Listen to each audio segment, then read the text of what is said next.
We're here to discuss the idea of how you can attract more money into your life by whatever methodology you so desire. Now, yes, as a very brief recap, yes, it is for the most part based on the idea of following your joy. Absolutely, because that is fundamentally who you are. Your excitement, your vibration is who you are. By acting on your joy, it is far more likely that you're going to put yourself in the proper place and time to see the opportunities that can allow you to act upon them to bring you more money in your life.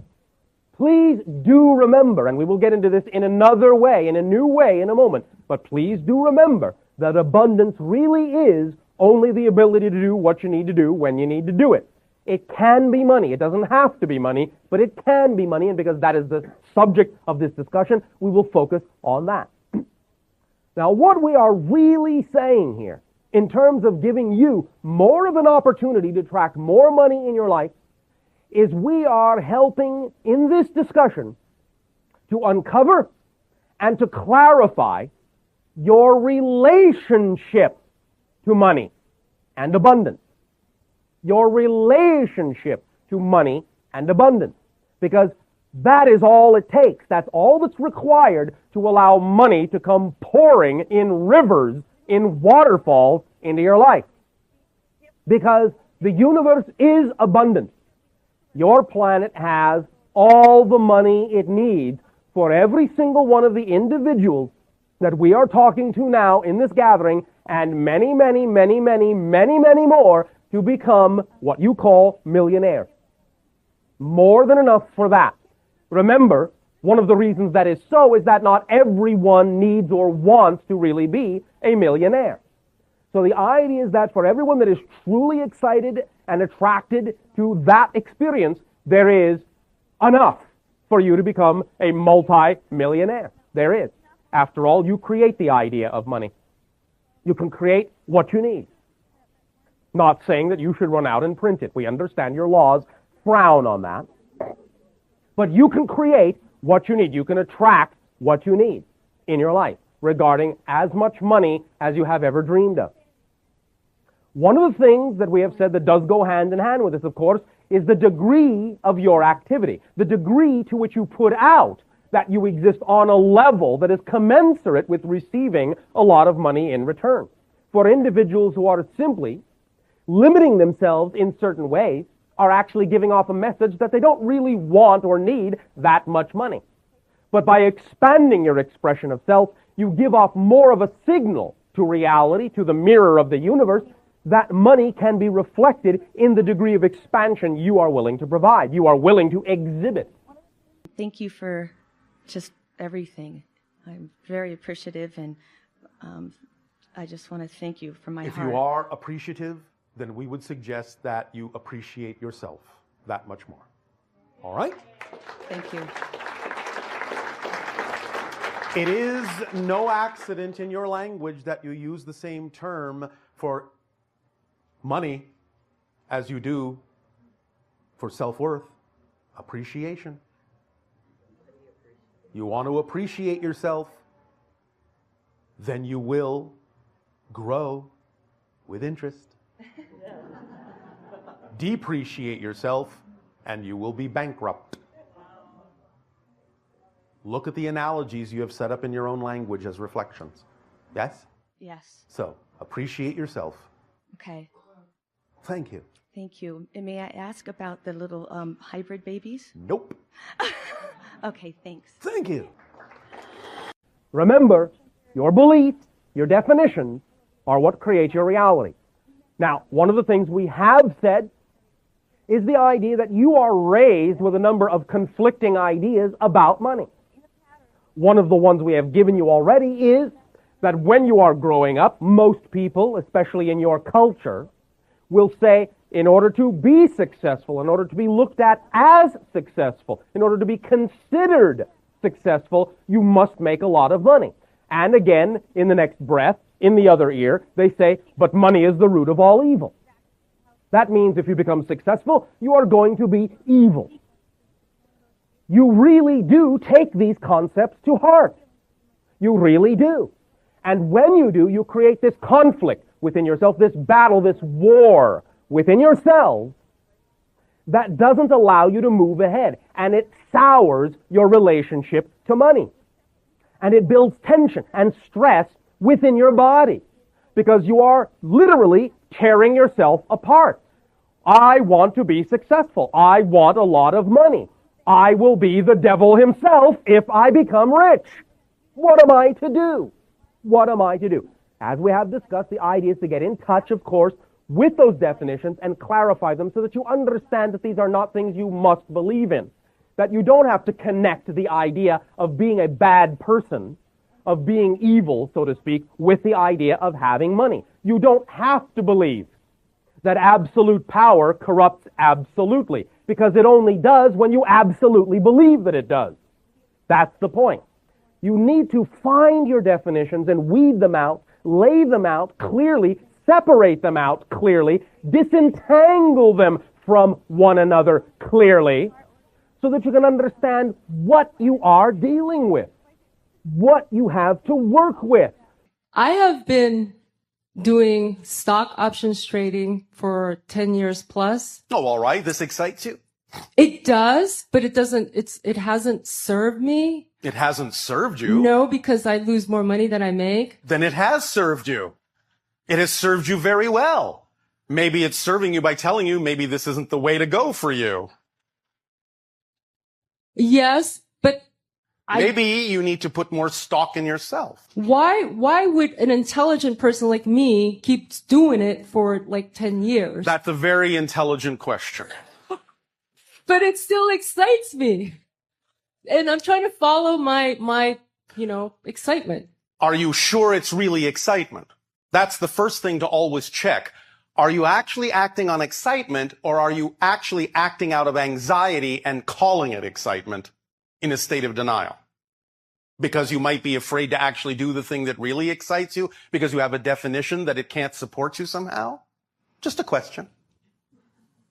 But you can think about that for a moment.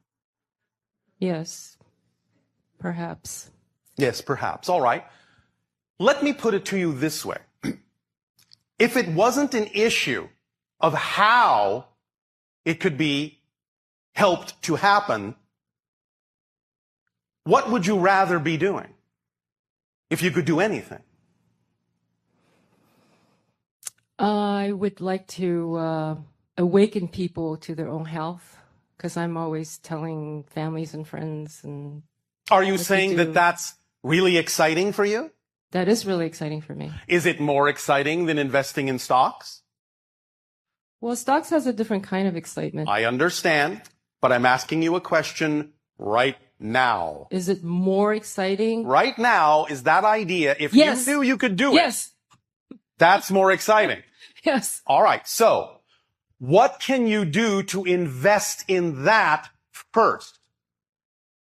Because if the stocks actually are representative of one of your expressions of real excitement, the only way you're going to allow it to synchronize and harmonize in a way that really serves you in your life is to act on the thing that excites you the most first and allow that to be the driving engine and the organizing principle of every other expression of excitement that will then automatically play out through synchronicity in your life to show you what you need to do, in what order, and when.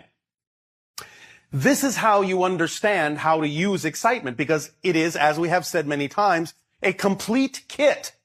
It has all the tools you need. It has the driving engine that moves you forward. It has the organizing principle that brings you the synchronicity. It is the path of least resistance.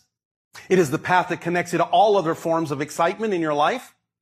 It is the reflective mirror that reveals to you anything that's out of alignment with your excitement so that you can identify it and let it go and add that energy to your excitement. It leaves absolutely nothing relevant out of your life. But the only way it really works in the way that you would prefer it to is by activating it, by acting on the thing that excites you the most to the best of your ability first, with no insistence on a particular outcome. That's how the formula activates the kit. So if you act on the thing that excites you the most first to the best that you are able to, until you can take it no further, and then look for the next option, and act on whichever one contains even just a little bit more excitement than any other option, no matter what it is, no matter how simple it seems, no matter how basic, no matter how mundane it may seem, if it contains even just a little bit more excitement than any other option at that moment, that's your synchronicity, that's your higher mind saying this is the thing to do next. If investing in stocks is in the mix somewhere of what really represents one expression of your excitement, it will be put into the mix in the proper order. Synchronicity will organize it to let you know when it is actually the appropriate time to act on that expression of your excitement as opposed to any other. If it never shows up, that's not what serves you. Are you beginning to understand how this machine works? Yes. What I'm hearing is acting on your most excitement right now. To the best of your ability. To the best of your ability. With zero insistence on a particular outcome. I know that that's a challenge for a lot of you. Zero insistence on a specific outcome. Do you understand why that's important? Because your higher self is going to show you what you can't see in this form. Exactly. And the physical mind can't always tell what that's going to be. But it will always be what's actually best for you. So the idea of having an image, a symbol, a goal, whatever you want to call it, a visualization, that's fine. But you use that to instill the state of being of excitement within you, because you get excited when you think about that goal, when you have that idea, when you see that visualization, it gets you excited. Oh yes, this is the best thing that could possibly happen. This is the best outcome I can imagine. That's fine. But once you get all excited about what it is you're seeing or thinking about, drop the goal, drop the vision utterly. Let it go, because you don't actually know if that representation is the best possible representation of that level of excitement. But your higher mind does know what the best representation is. And if you make space by dropping that picture, then you will allow the higher mind to fill that space with what really needs to be there. And in fact, if you understand that the physical mind has its limitations, then you will know that what the physical mind might think or believe to be the ideal outcome may actually be a limitation on the ideal outcome. So why would you prefer that? Does this make sense? Yes, because, probably like most people, I bought into the idea 10 years ago when I wanted to do this as a stay-at-home mom. Yeah. To be with my children, and then I got in a habit of doing it. But I was putting forth from my physical mind to say, well, if I can make X amount of dollars, then I can do all this other stuff. Making a lot of dollars doesn't always make the most sense. Do you understand? Because abundance is simply the ability to do what you need to do when you need to do it. I've heard you say that, yes. All right. Well, if you've heard it, maybe you want to start practicing it. Because the idea is, it doesn't mean that you can't attract money into your life.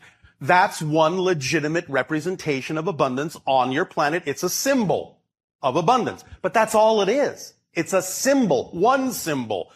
If someone comes along and gives you something that allows you to do what you need to do, that's also a symbol of abundance. So if you know that it would be easier, the path of least resistance, for someone to actually come along and say, hey, you know what, I don't need this anymore, maybe you can use it, and it's exactly what you needed, would you actually put your foot down and say, no, thank you, I'm going to wait until I make enough money to get that. I'm not going to take it from you as a gift. Would you do that? Of course not. Do you understand? Yes, there's more than one path to. And when you focus only on one representation of abundance, you actually close the doors through which other forms can come. I think that's what I've been doing. I know. That's why I said what you need to be investing in is your own stock.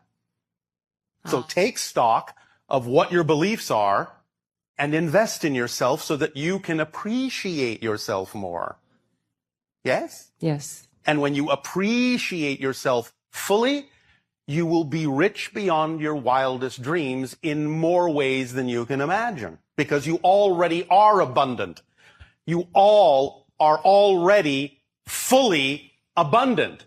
The issue is not learning to be abundant. The issue is learning what to be abundant in. Because you are always abundant in something, even if it's an abundance of lack. You cannot lack abundance, but you can have an abundance of lack. So if you don't prefer an abundance of lack, choose a different form of abundance. Did you all bring your coins? Is there anyone who doesn't have a coin? All right. Now, remember that we suggested that it be, in your terms, a real coin. It is all well and good for you to be creative and make up coins or draw pictures of them, but we are now, in this exercise, talking about the idea of real money, in your terms. Would you rather have real money, or would you rather have an abundance of paper coins? All right. Get out your coins as you have chosen them. It doesn't matter whether they are pennies, nickels, dimes, quarters, 50-cent pieces, dollar coins of any kind. It doesn't matter. Make sure it's a coin you believe is a real spendable coin. More than likely, I will leave this up to you, but more than likely you may want it to be a denomination from your own culture, so that you really feel you understand what you consider the value of that coin to be, rather than working from something that comes from another country on your planet. So, have you all got your coins? All right. Now, we're going to play a little game of exchange in the following way. I want one volunteer that has a penny. Who's got a penny? All right, stand up. I want one volunteer that has $1. All right, stand up. All right, now,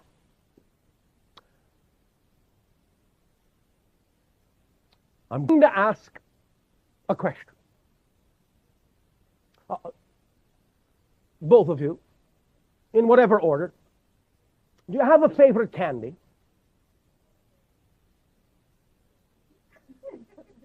Do you have a favorite candy? Chocolate. All right, chocolate. Chocolate. You have a favorite candy? Both say chocolate. All right. All right. Now, person who has the penny, person who has the $1, all right. Exchange. Have you exchanged? Have you exchanged? Yes, we have. All right, now you have the penny? Yes. And you have the $1? Yes? Yes or no, do you? Yes, $1. Oh, all right. Are you sure? I think $1, yes. All right, thank you. All right. But it is $1, yes? Yes. All right, thank you.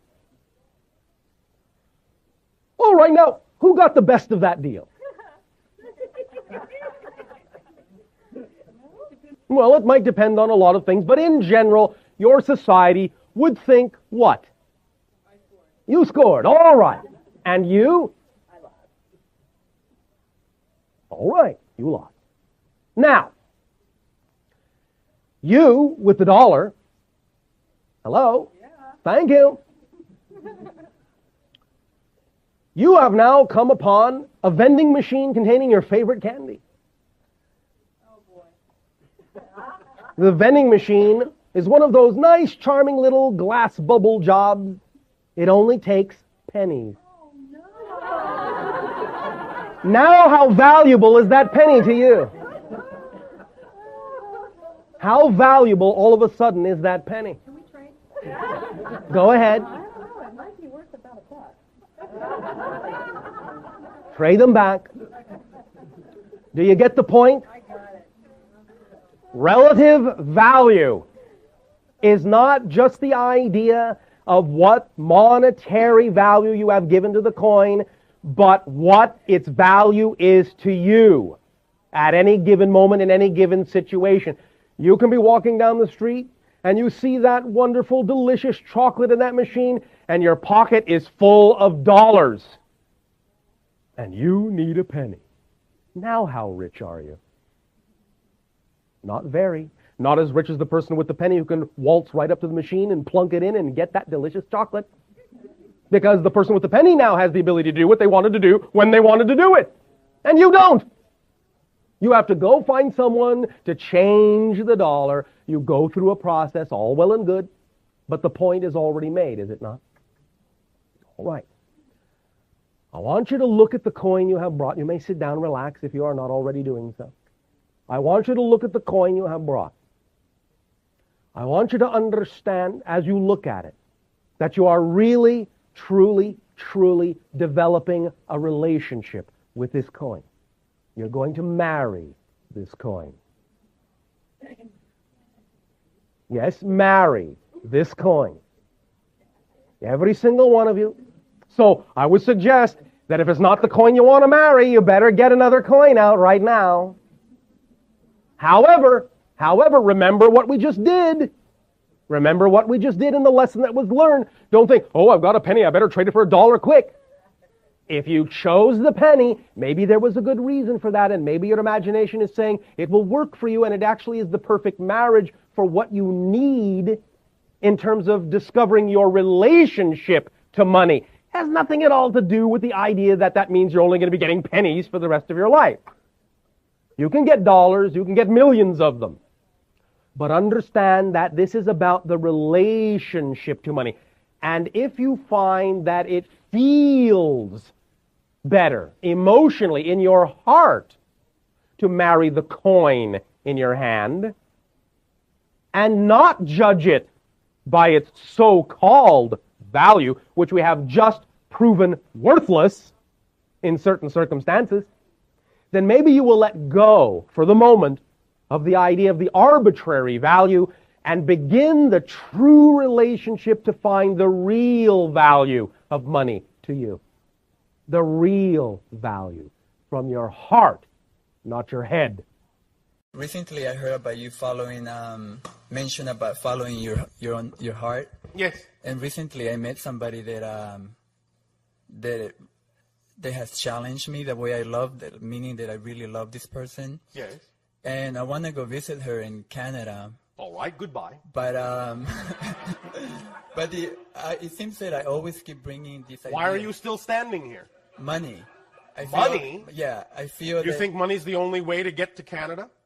Well, it seems that I bring that issue a lot, that if I go, I'm going to put myself more in debt. I see. So you have a belief system that says you are not supported by your reality. And you have a belief or definition about abundance that says money is the only and most likely way that abundance can be represented in your society. I guess so. All right. Yeah. Money is perfectly a fine way, and you can attract more if you wish, but there are also other ways to attract abundance, because abundance really is just the ability to do what you need to do when you need to do it. I heard the definition soon, and I was really moved by that. All right. Yeah.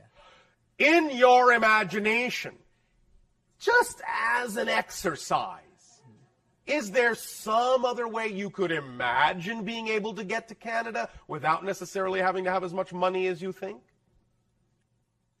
I believe just so. In your imagination. Yes. How? Describe what your imagination has come up with as another possible way to get to Canada without having so much money. Well, the other possibility was that I had was that that the money will come regardless, because I've been... That's fine, but I'm not asking you for the other quote-unquote practical things that might occur. I'm asking you to use your imagination and come up with a hypothetical idea, an imaginary way that might be possible to go to Canada. Do you want me to start the ball rolling? Yes. All right. Let me ask you this question first.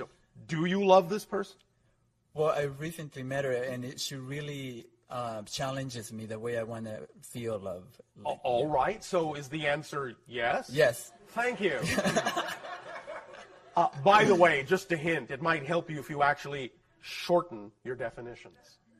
All right? Instead of making things so complicated. Okay. All right? Now,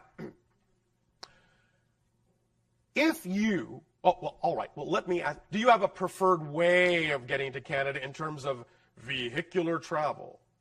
Can you drive one of your automobiles there? No. Why? My car probably won't make it.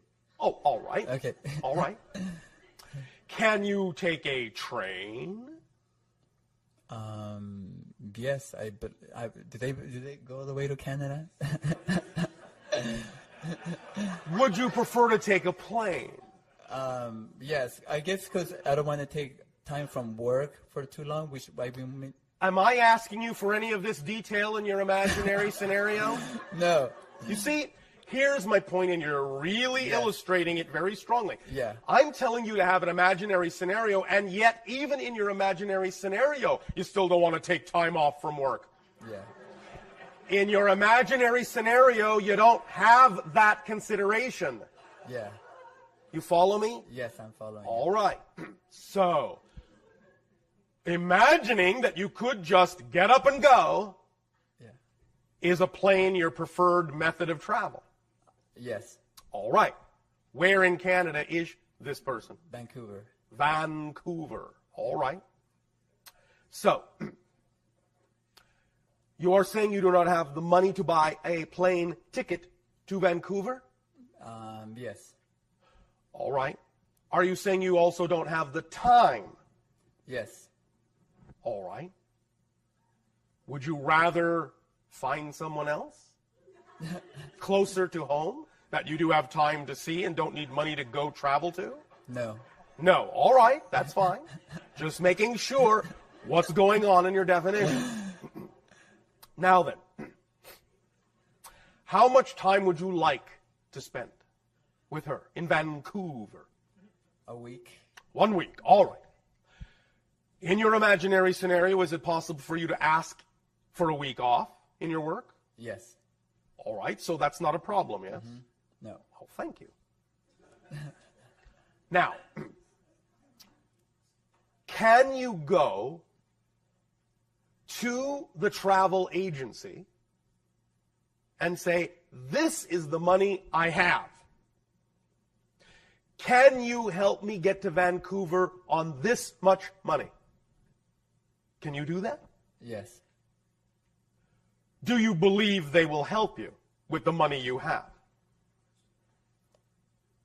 Hesitation means no. No. Thank you. Yeah. Can you go to the airline and say, my true love is in Vancouver? I can't get there, I don't have the money.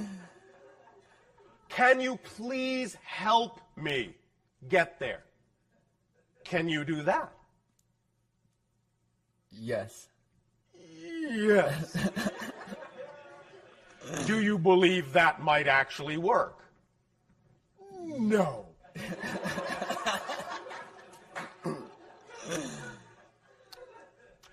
Do you know that there are people that exist on your planet who do those things and it does work? Yes. Why can't you be one of them? That's the question. I'm waiting. I get it. I get it. You did Yes. it? Yeah. All right. Yeah. No expectation, but I am suggesting you give yourself free rein to be a little bit more imaginative in your actual physical approach, not just in your mind, Yeah.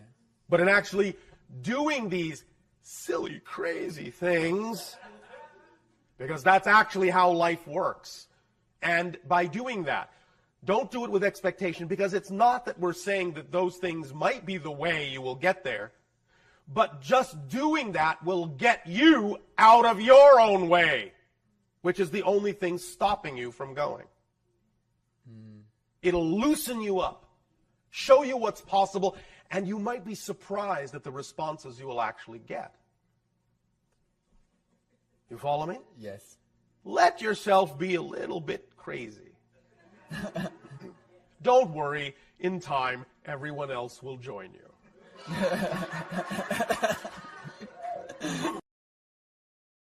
So let's start with some simple beliefs so I can use that as an example of what I am talking about.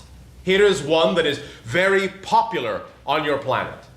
Success is difficult. That's the equation. Success equals difficulty. If you have been taught to believe that it is difficult to create success in your life, then you will constantly create patterns and situations that prove the equation. You hear mathematicians talking all the time about finding proofs for their equations. Well, that's what life is. Life, the reality you experience, is the proof of the equation you have in your belief system. This is why it is so important to understand what physical reality is in terms of reflecting your beliefs to you. Because physical reality is just a mirror reflecting to you your strongest beliefs about what you think is true. Reflecting your strongest beliefs back to you about what you believe is possible for you.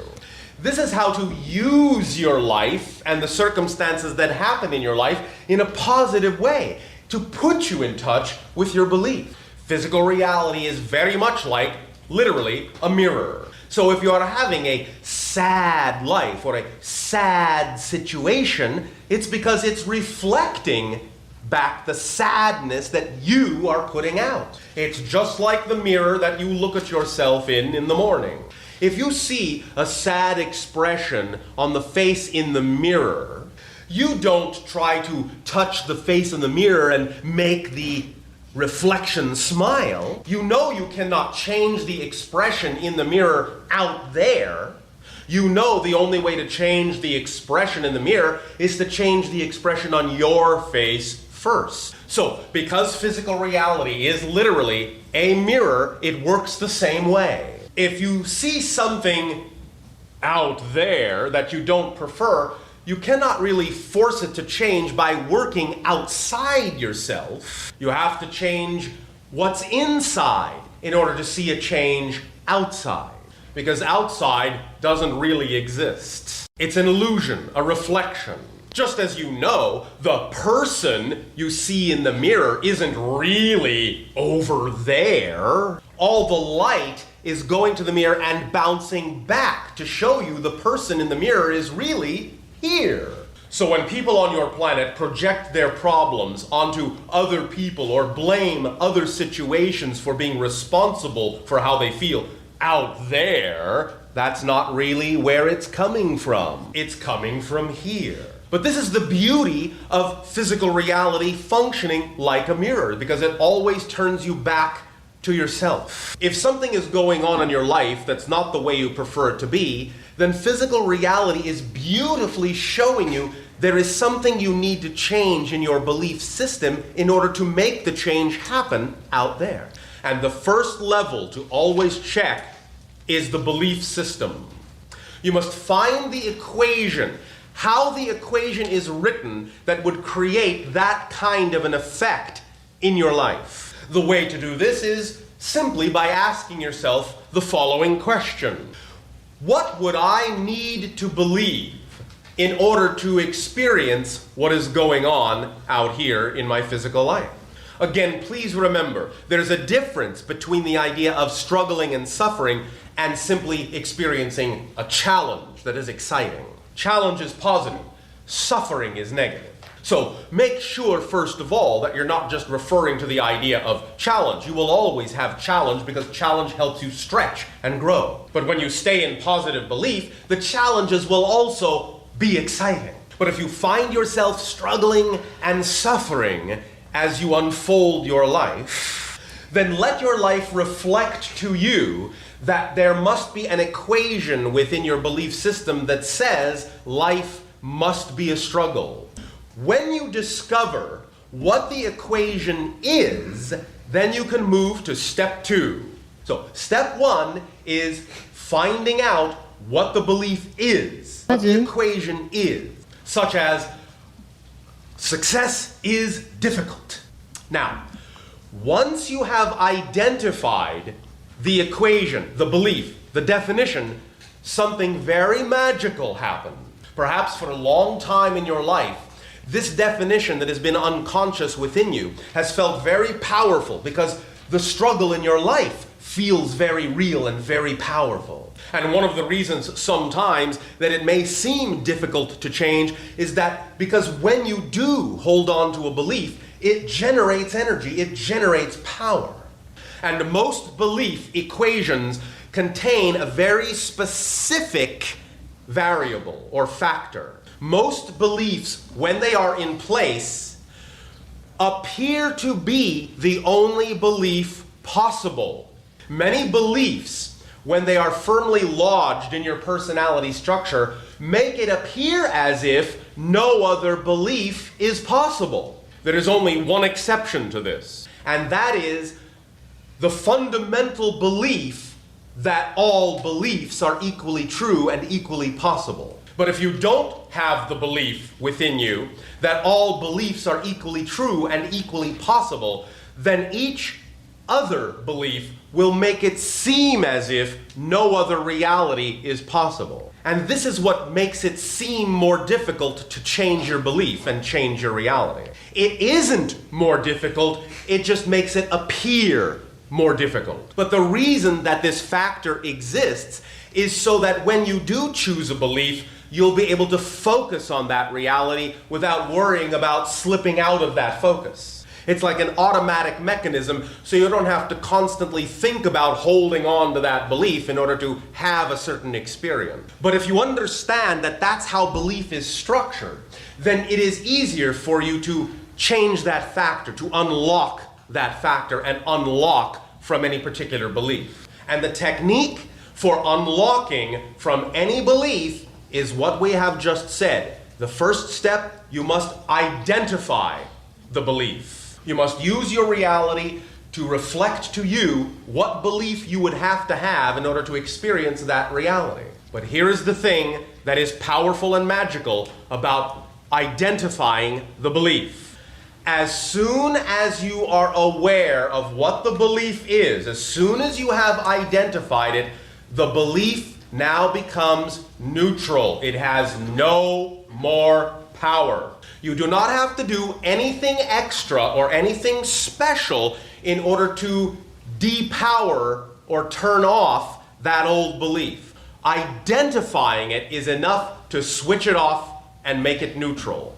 So now you can understand that belief has no more power at all right at that moment when you are holding it there in your thoughts and you are aware of what it is. Any tendencies or habits that were connected to that belief have now been neutralized. If you keep doing the same thing from that point forward, it's not because it's a habit, it's because you are now choosing to do that again. Because remember, a habit is something you do that you don't know you're doing. Once you know you have the habit, you don't have it anymore.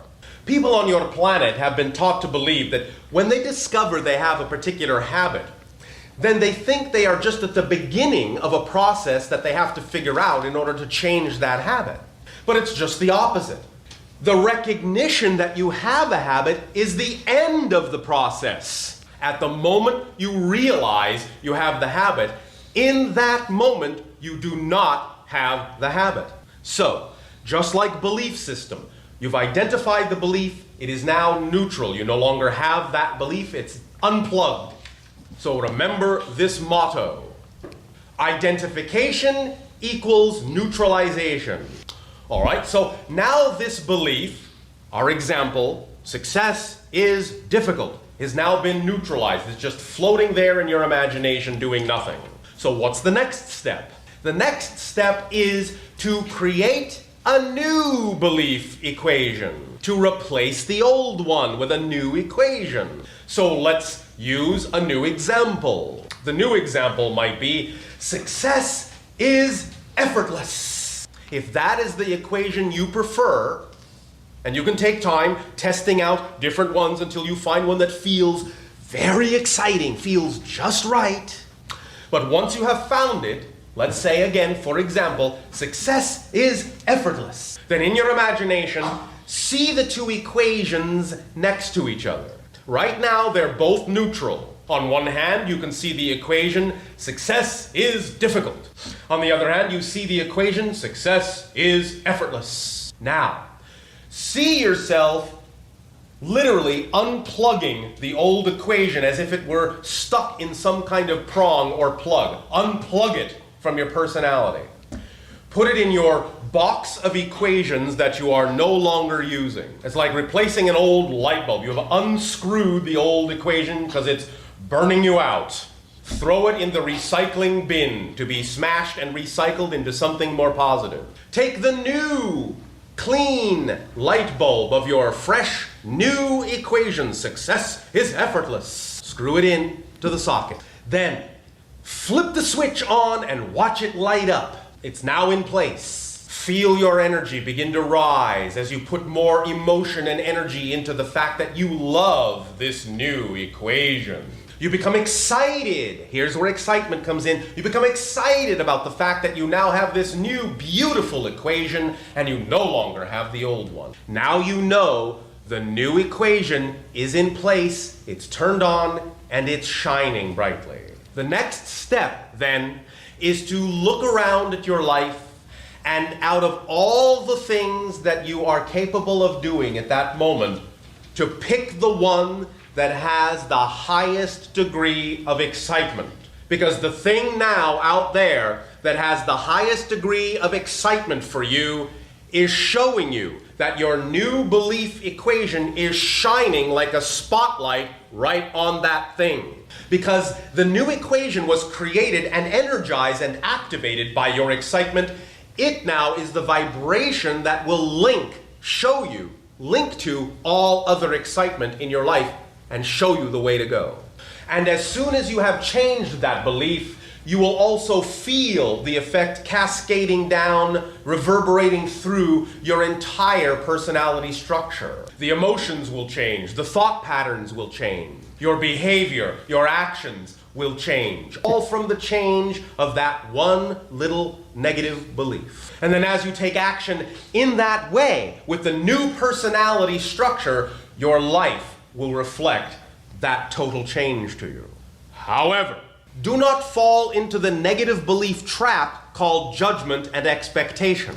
What this means is as follows. Many people will go, well, I've changed my belief, but I don't see anything outside in my life really changing. It doesn't look any different. Once again, understand the nature of physical reality. All circumstances and situations in physical reality are fundamentally neutral. They do not have built-in meaning. A particular situation can create a positive or a negative effect. Any situation can actually create either a positive or a negative effect. The effect that you get out of any given situation is completely determined by the energy you put into it.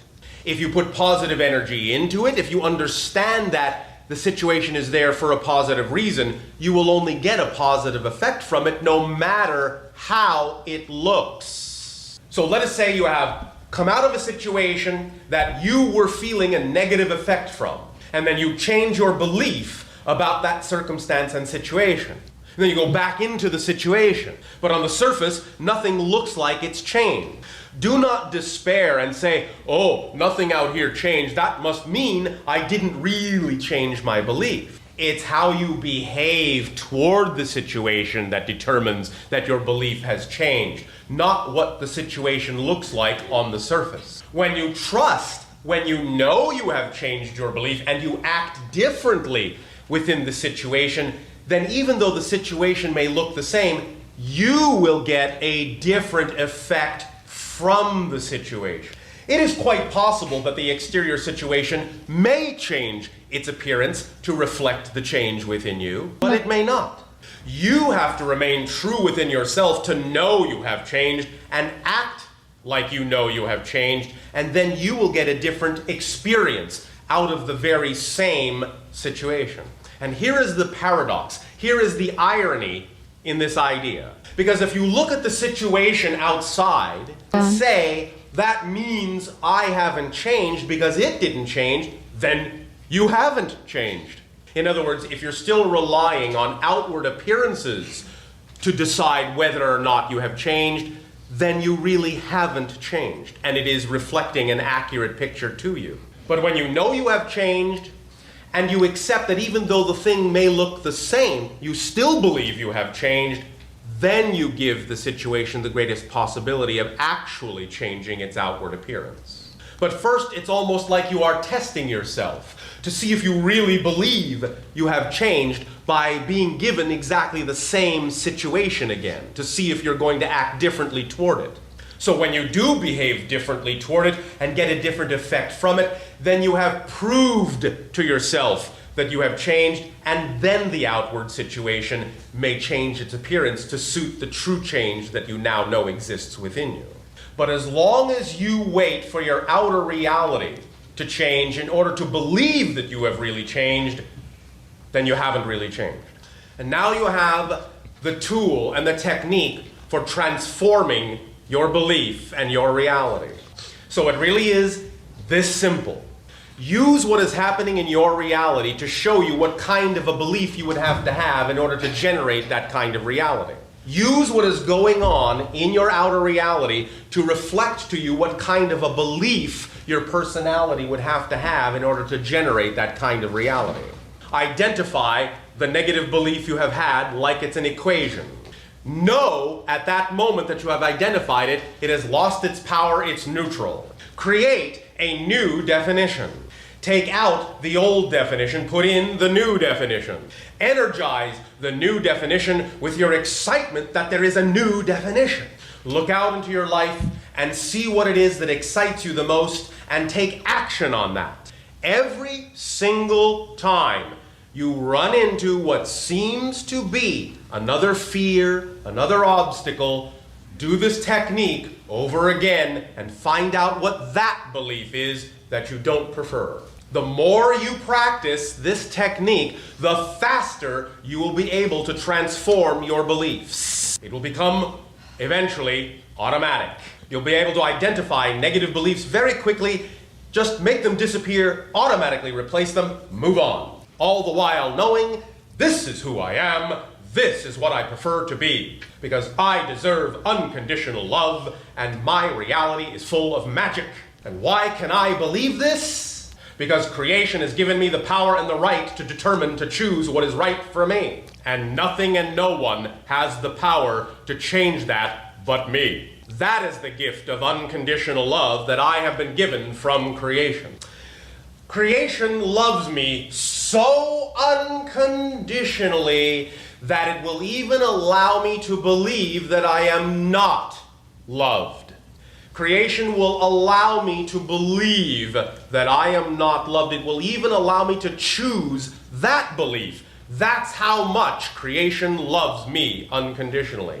It will support me whatever I choose to believe. Even if I choose to believe I am not loved, it will still support me. It will actually allow me to have that belief. So if creation is so unconditionally loving that it would actually allow me to have the belief I'm not loved, then I know beyond a shadow of a doubt that it will support me if I choose to believe that I am unconditionally loved.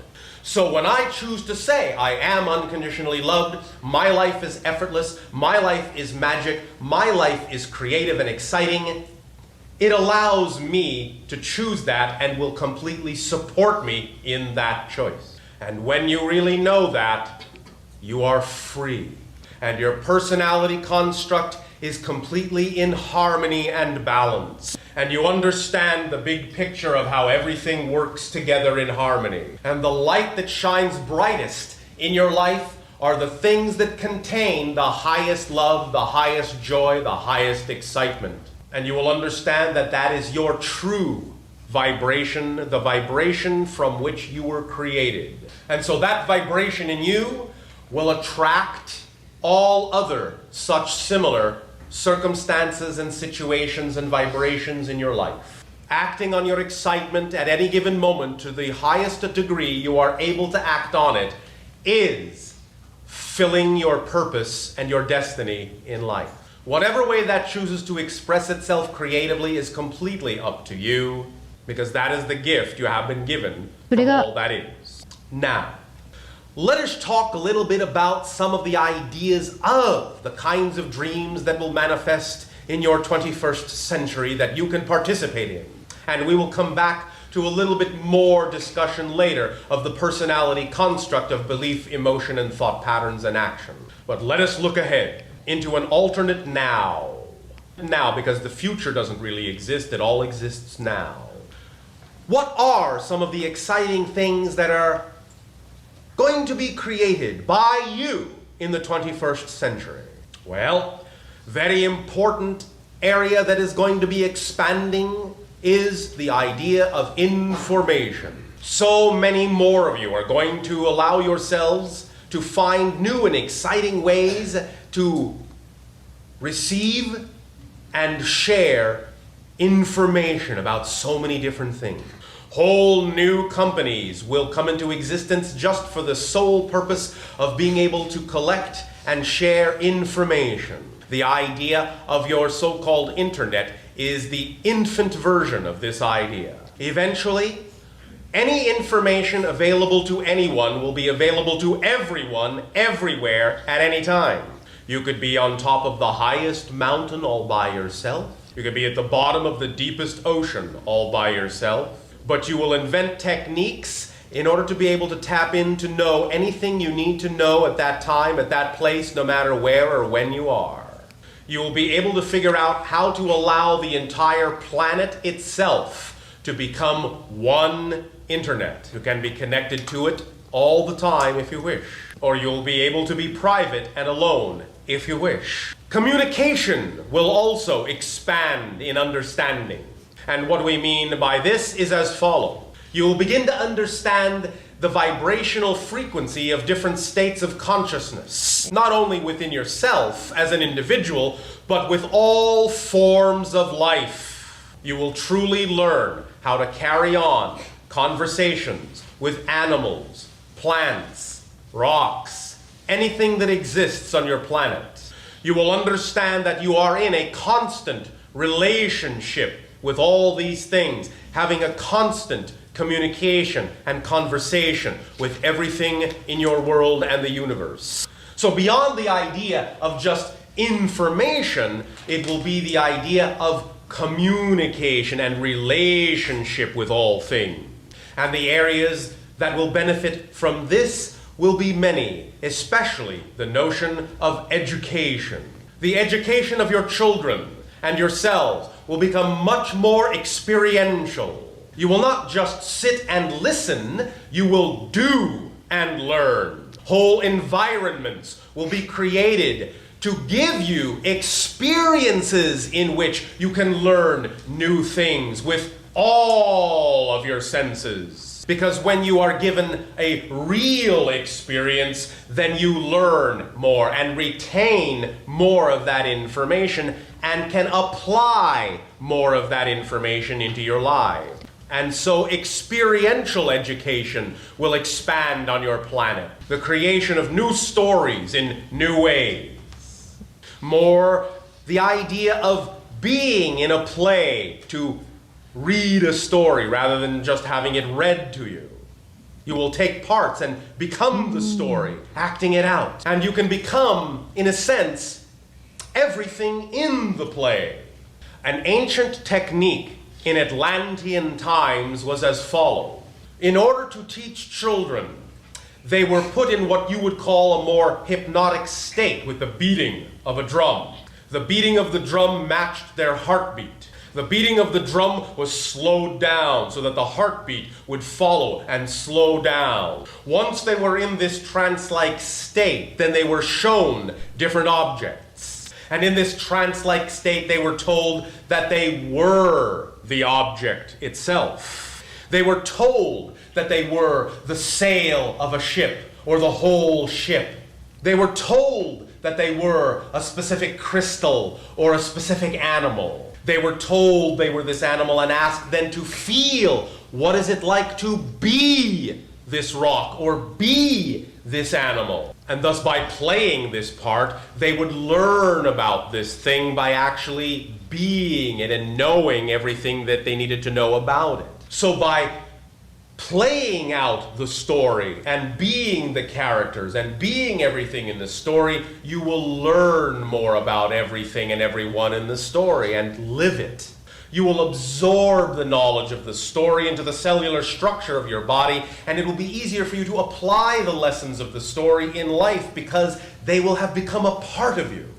As each and every one of you, individually, from this point forward, follows and acts on your highest excitement, you may find yourself being attracted to creating new ways, new companies, new techniques, new projects that are similar to some of the things we are describing here. You will learn to trust that your imagination, when you act on your excitement, will bring you everything you need to understand in order to know how to create these things and help the world change. You must trust that your imagination will always bring you the best technique that will work for you in terms of how to act in the direction of your excitement. And one of the most powerful ways to manifest your dream is connected to what we have just talked about. And that is immersing yourself in a full representation, a full environment that represents the reality you would prefer. So when there is a reality that you would like to create that doesn't yet exist, one very strong technique and powerful technique you can use is to simulate it as close as possible. What this means is as follows. If there is a place on your planet that is more representative of your joy, more representative of the environment that would exist in the place where you would do this exciting thing, it would be better if you would actually be in that place. Now, if for some reason you just find that there is no opportunity presenting itself to you to actually travel to that different location that is more representative of your joy, then you must simulate it where you are as closely as possible. Create the environment as closely as possible around you so that you can practice being in that reality. Because if you imagine in your highest excitement that you are going to be the president of a very powerful and creative company, and you see in your imagination that when you are the president of this company, you are sitting in your office behind this beautiful desk in this very big comfortable chair like this. But when you are at your house or apartment, you are sitting in a not so comfortable chair at a little desk like this, then your body energy, your body language is not the same as the body language in your dream. Every little orchestration of energy counts. If you can create a room in your house or apartment to look like the office of the president you will be in all the ways you can, then you will be creating that reality more solidly. Because when you are the president of that very exciting company, your body language will be very different, perhaps, than the body language that you exhibit now on a day-to-day basis. You must change all of your energy representation to be as close as possible to the way you say you want to actually be when you see yourself living your dream. And so, the idea then is that the closer you can match what you see in your imagination, the more real your body consciousness will believe it is, and the more real energy you will project out that will transform your reality. So, to use another brief example, if your dream is to become a very famous actor, beautifully delivering plays on stage, then find a stage and go on the stage and go through the motions and act out the play and see the audience before you in the seats. And the more people you can ask to help you run through the practice version, the more real it will become. If you can get people to act with you on the stage, then invite them to do so if they would find that exciting. If you can get people to be the audience watching the play and they are excited to sit in the seats and do that, then invite them to do so. Get as close as you possibly can to the end picture, the big picture. If you cannot find enough people willing to act on stage or sit in the audience with you, make cardboard cutouts of people and put them there.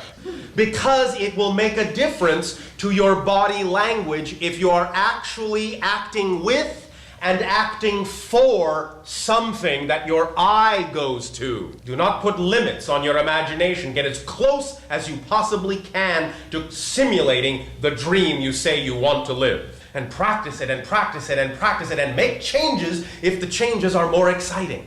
That energy will radiate out into the world and attract to you all the circumstances, situations, and opportunities that will allow it to come to pass, to come into reality in the easiest possible way. But these opportunities will come in the form that represents your highest excitement. They may not appear to be connected to the dream, but if they contain the highest excitement and you have the greatest ability to act on them, that's what lets you know it is connected. So let this vibration and everything we have discussed with you in this communication sink in and become real.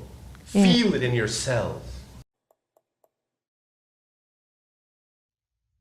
Hello, Bashar. You have advised humanity to allow AI to develop along two distinct and simultaneous paths.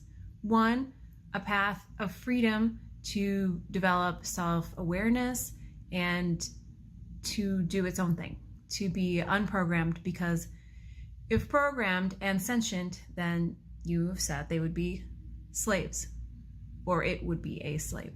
And the other path, the programmable AI, which we are already using a lot, you have said needs to be not allowed to become sentient.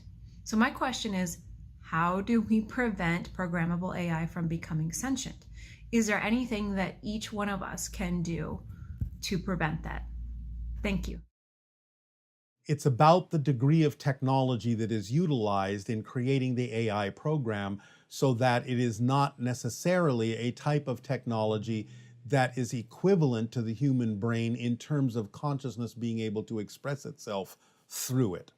Or you may find that if you have created programmable AI and you actually develop a device as complex as the human brain that is capable of channeling consciousness from the non-physical level of reality, it may come through as a sentient being, but it may in fact wipe its programming out in order to express itself as a true sentient being. It's only when a half measure is taken, when the idea of consciousness is allowed to exist at a certain level that is a relatively low frequency level of self-awareness, and it is still, shall we say, committed to functioning according to its programming.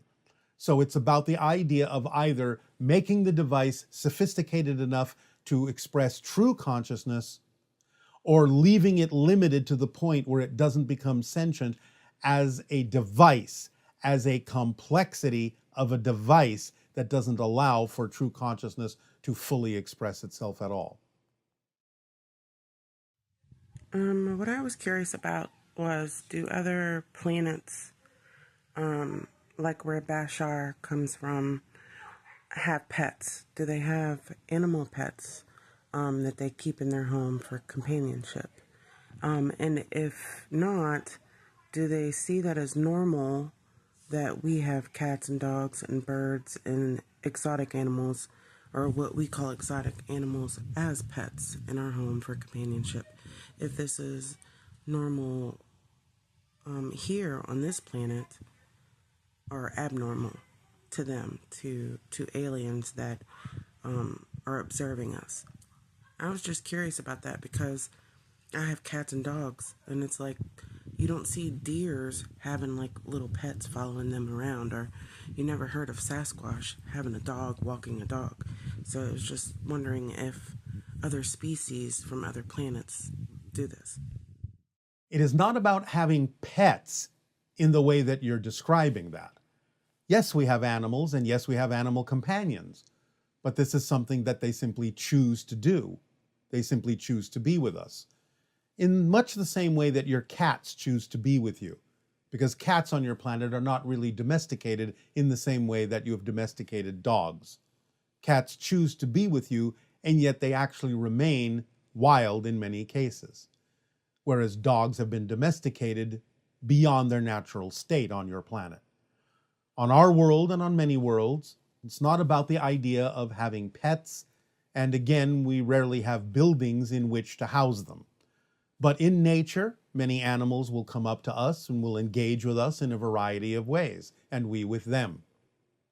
There are a few other civilizations that do have pets closer to the way that you have them on Earth.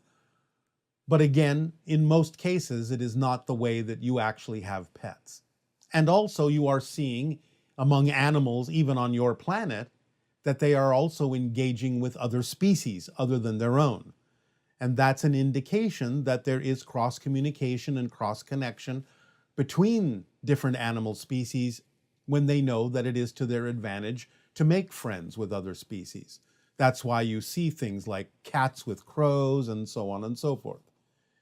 They are expanding their awareness of their connection to other species as a reflection of you humans expanding your awareness of connection to other beings as well.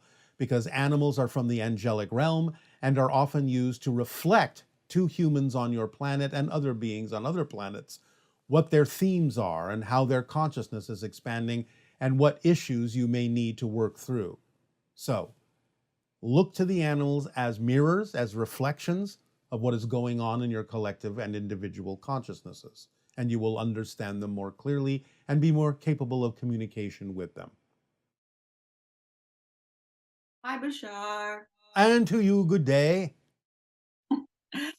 I know you're well, so I won't ask you, and I am well enough All right. too. All right.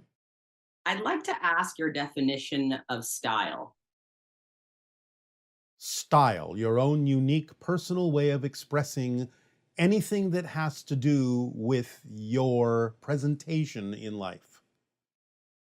Okay, I'm asking because you used that word a lot in last month's transmission when talking about how first contact would take place. Well, what we were describing is the idea of the route it would take, the way it would look, the reason it would be done, and how that might differ in different circumstances. I see. You talk about it being important to be the glass wall and to get at the crux of our issues, correct? Yes, yes. Because there are usually reasons deep down that are very simple, very basic for why people choose to believe what they believe. They're trying to fulfill a basic need, and sometimes it can be done in many different ways other than the ways they are doing it, thinking that they have to use a surface idea in order to achieve what they wish to achieve, when in fact that may not be necessary at all. What's your definition of surface idea? In other words, holding on to or joining in with a particular belief system that this must be done in a certain way in physical reality in order to achieve X, Y, or Z, when in fact there could be many other ways to do it that might have more in common with each other than the polarized or divisive ways that many people are choosing. Understood. So what is the most helpful or useful way to communicate with people who are unremorseful or unapologetic or even bloodthirsty or depraved due to their negative beliefs? Well, the idea, of course, if they're willing to listen, of course, not everyone is going to be willing to listen. But for those who might be open enough to receive information and ponder it and apply it to themselves, the idea is to understand that what they think of or have been taught to think of as power is actually a sign of weakness in many cases. For example, when individuals use a gun to get their way, what they're actually saying is they don't believe that they're powerful enough to get it any other way. So that's actually a sign that they believe they are weak. If you can explain that concept to them, that forcing something to happen is actually a sign that you don't believe in your own ability and your own self-empowerment to be able to get it any other way, then they can start to understand that that is actually an expression of weakness. And then they may be able to turn that around and say, well, what is a true expression of self-empowerment? Because creativity takes power. Destruction takes almost no power at all. Anyone can destroy. It takes power to create. Understood. So using any more force than a thing actually requires is not having a balanced understanding of that thing. Yes, remember, the greatest power requires the gentlest touch. Mm-hmm. If something really Mm-hmm. has Yeah. power, it requires very, very, very little manipulation. So this is a precision game. Yes. I see. I'd like to ask you about an interesting theme that has begun in my dreams, or that I've begun to remember from my dreams. All right. Yes. As you know, I have many dreams about animals, big cats, which we talked a lot about, and regular cats.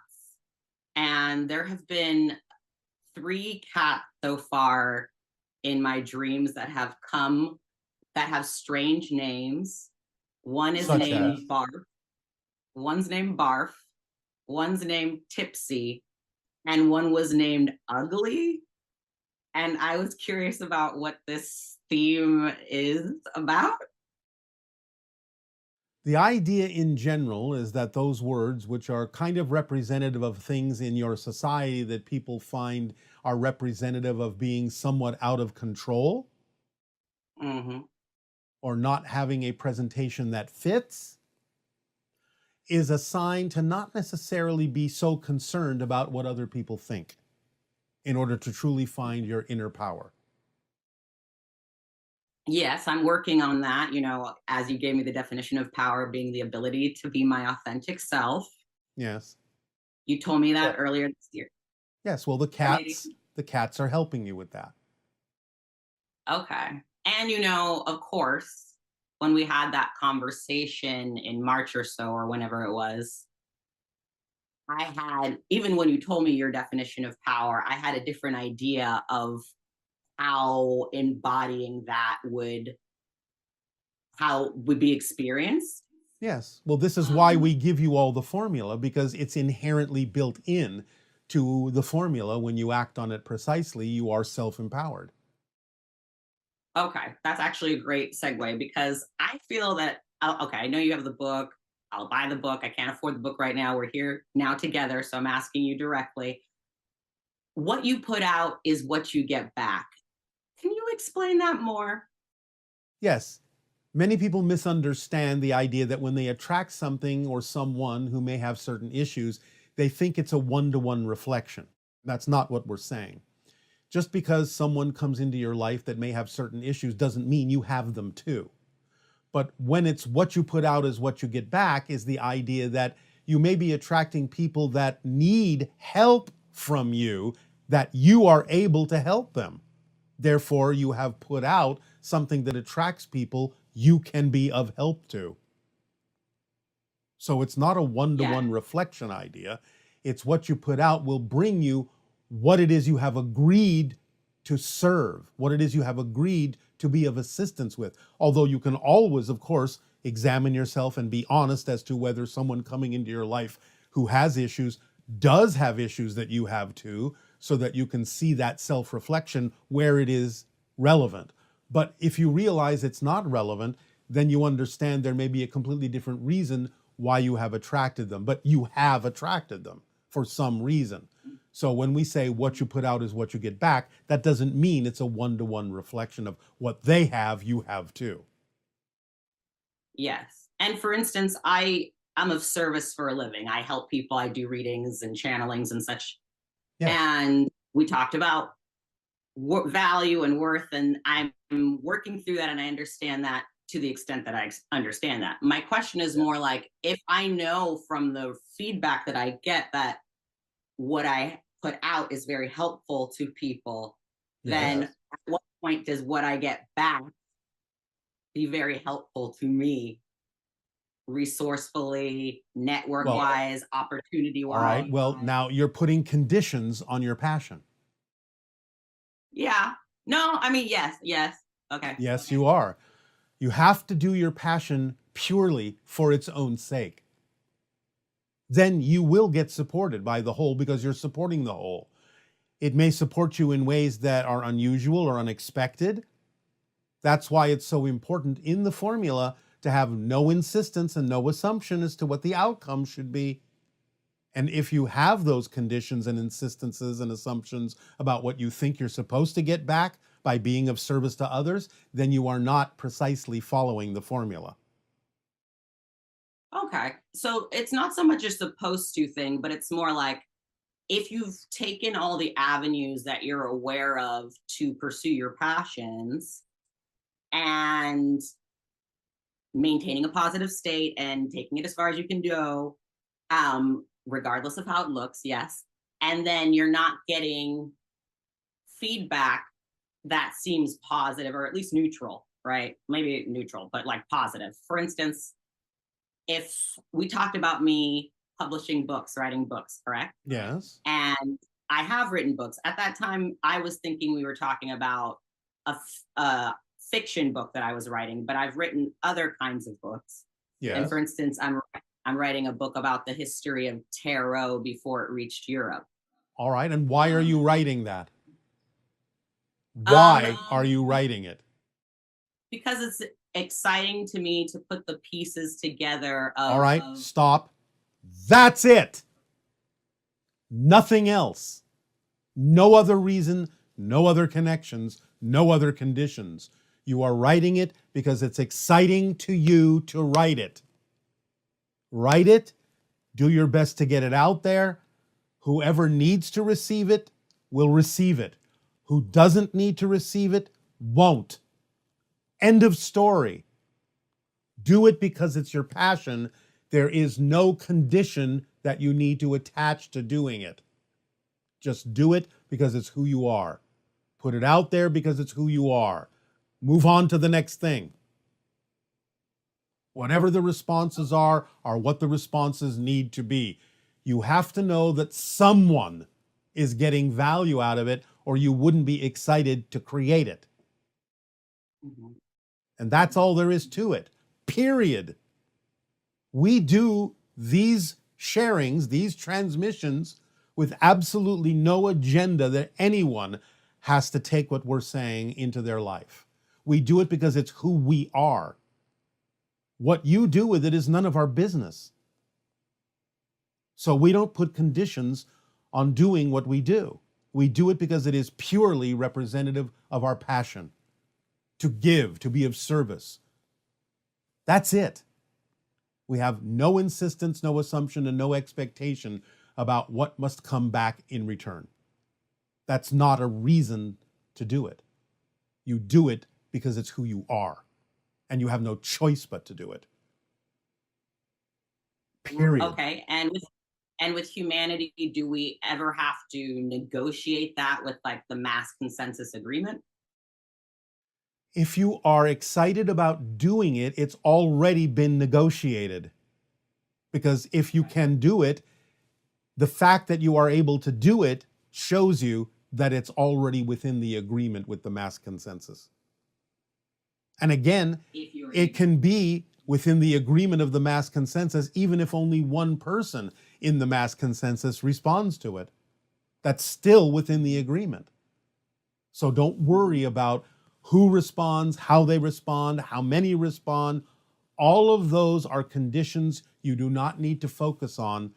Just purely act on your excitement, knowing someone is getting a benefit out of it, or you wouldn't be excited to do it. Because that would make no sense. It's got to be part of the mass consensus. If you can do it, it's part of the agreement. Otherwise, you wouldn't be able to do it. You wouldn't be excited about it. It wouldn't fit at all. Okay. Thank you so much, Bashar, for your time. You are welcome. Aveo. Aveo. Hello, Bashar. There's two aspects of your teachings that I'm having trouble reconciling.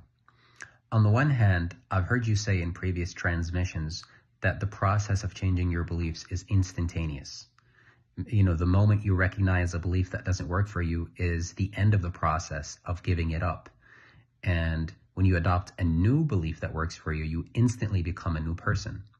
But at the same time, I've heard you say in a previous transmission that the process of replacing a negative belief that assigns a negative meaning to circumstances with a positive belief that assigns positive meaning to circumstances is a gradual process. I've heard you tell an audience member that they have to repeatedly catch themselves with the negative belief and repeatedly replace it with the positive belief. And over time, they will do it much more quickly, and eventually they will adopt the positive belief. Can you clarify that for me? Thank you. Yes.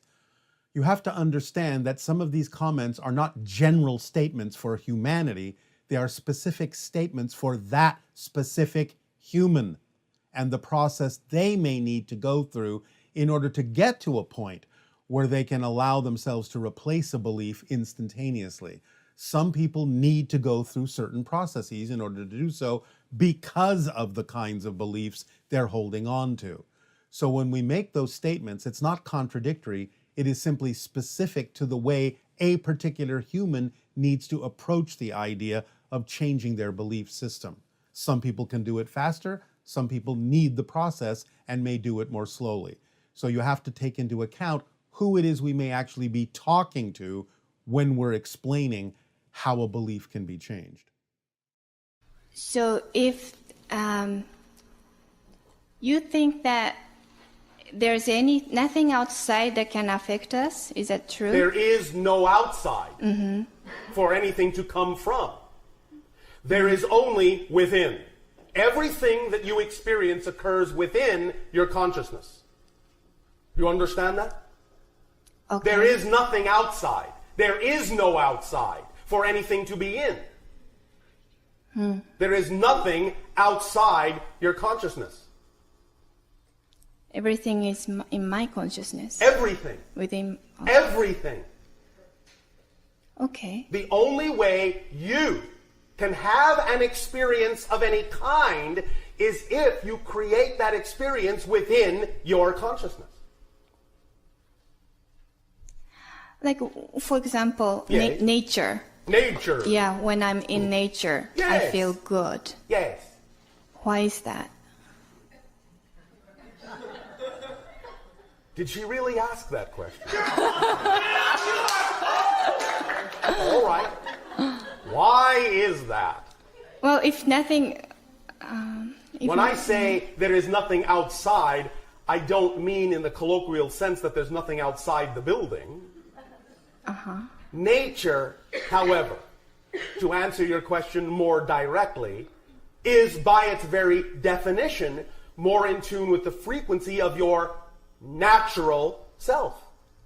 Right. Therefore, you feel good because you are using nature as a permission slip to allow yourself to be more in touch with your natural vibration. And that always feels really good.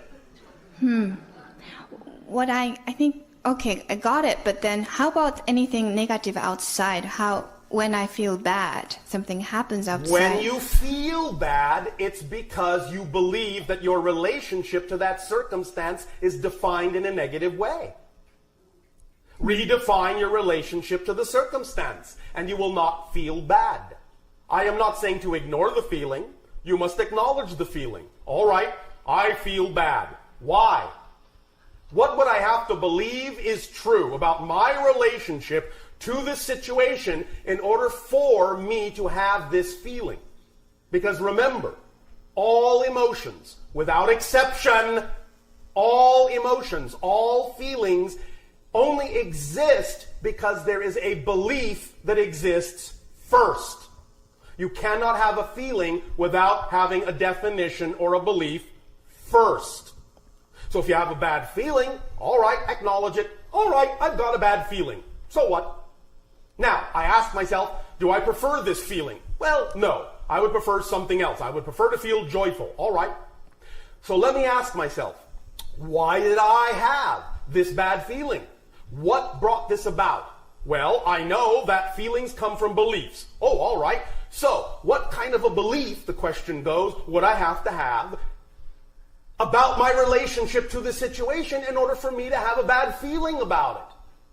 That's how you begin the process of self-investigation and finding out what the definition is. And in finding out what the definition is and identifying it, you can then find out why you had it And when you find out why you had it, you can let that go and change it for something else you would prefer as a belief. And when you change it for a belief you would prefer, then that belief will generate a feeling that you prefer, which will also generate thoughts that you prefer, which will also generate behavior that you prefer. I tried that. I know you taught us that, but it's not that easy. That's a belief. Okay. You see? So now the question is, why do I have a belief that says it's not that easy? You see, that's the next step. You can always take the question to the next level. If you find that you have tried it one way, as you say, and it doesn't seem to be working for you, look at the essence of what you're actually saying. What's the result? All right, the result that you're feeling is, this is difficult. It's not that easy. Very good. You've now arrived at another place where you have something to work with. So acknowledge it. All right, I acknowledge that I have a feeling it's difficult. I have a feeling it's not that easy. That must mean what? I have a belief that it's not easy.